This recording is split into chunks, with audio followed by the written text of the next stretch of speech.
జనవరి 1 నుండి హోండా కార్ల ధరలు పెరగనున్నాయి. వెంటనే మీకు ఇష్టమైన హోండా కార్ని బుక్ చేసుకుని 1,00,000 వరకు ఆదా పొందండి. నమస్తే, welcome to Suman TV. Hero Vijay Devarakonda Rashmika పెళ్లి చేసుకుని విడిపోతారా? వారిద్దరికీ కలిసి ఉండే యోగం లేదా? సెలబ్రిటీల జాతకాలు చెప్తూ పాపులర్ అయిన వేణుస్వామి మరోసారి సంచలన వ్యాఖ్యలు చేశారు. విజయ్ దేవరకొండ రష్మిక వివాహం జరిగి విడిపోతారంటూ చెప్పి బాంబు పేల్చారు. తన దగ్గర పలుమార్లు పూజలు చేసుకున్న రష్మిక జీవితం గురించి వేణుస్వామి ఇలా చెప్పడం చర్చనీయాంశమైంది.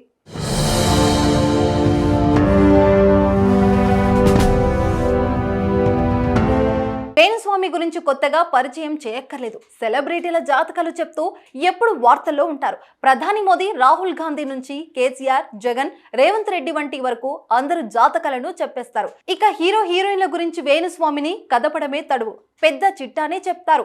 సమంత, నాగ చైతన్యలు వివాహక జీవితం అంత సావిగా సాగదని ఆయన చెప్పినప్పటి నుండి తెలుగు రాష్ట్రాల్లో బాగా పాపులర్ అయిపోయారు. ఆయనని ఎక్కువ మంది ఫాలో అవ్వడం మొదలు పెట్టారు. పలువురు సెలబ్రిటీస్ కు ప్రత్యేక పూజలు కూడా జరిపిస్తున్నారు. 2023లో మాత్రం అందరి జాతకాలు చెప్పే వేణుస్వామి జాతకం అంతగా బాగలేనట్లు కనిపిస్తుంది.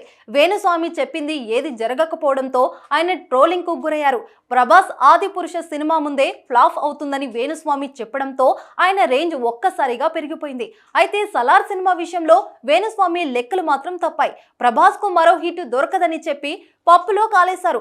రీసెంట్ గా వచ్చిన సలార్ సంచలనం సృష్టించడంతో వేణుస్వామి వ్యాఖ్యలపై సోషల్ మీడియాలో ప్రభాస్ ఫ్యాన్స్ ఫైర్ అవుతున్నారు.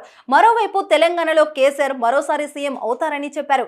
కానీ కాంగ్రెస్ పార్టీ విజయాన్ని సాధించి రేవంత్ రెడ్డి సీఎం అయ్యారు. రేవంత్ రెడ్డి జన్మలో సీఎం కాలేరని వేణుస్వామి చెప్పడంతో మరోసారి అతనిని నెటిజన్లు ఆడేసుకుంటున్నారు. తాజాగా విజయ్ దేవరకొండ రష్మికపై వేణు కామెంట్స్ వైరల్ అవుతున్నాయి. విజయ్ దేవరకొండ రష్మిక పెళ్లి చేసుకుంటారని, కానీ కొన్ని రోజుల తర్వాత విడాకులు తీసుకుంటారని జాతకం చెప్పారు.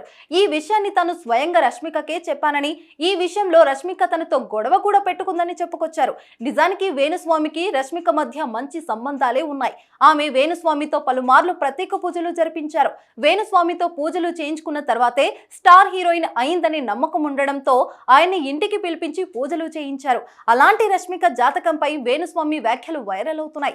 అయితే రష్మిక జాతకం చూసి వేణుస్వామి ఈ వ్యాఖ్యలు చేశారా లేదా ఎప్పటి నుంచి పరిచయం ఉన్న రష్మిక మనోగతం తెలిసి చేశారా అన్నది వేణుస్వామికే తెలియాలి. వేణుస్వామి మాటలు నెట్టింట వైరల్ కావడంతో నెటిజన్లు డిఫరెంట్ గా స్పందిస్తున్నారు. ముందు పెళ్లి అవనివ్వండి స్వామి గారు, తర్వాత విడాకుల గురించి మాట్లాడుదురు అంటూ కామెంట్ చేస్తున్నారు. చూడాలి మరి విజయ్ దేవరకొండ రష్మిక విషయంలో ఏం జరుగుతుందో.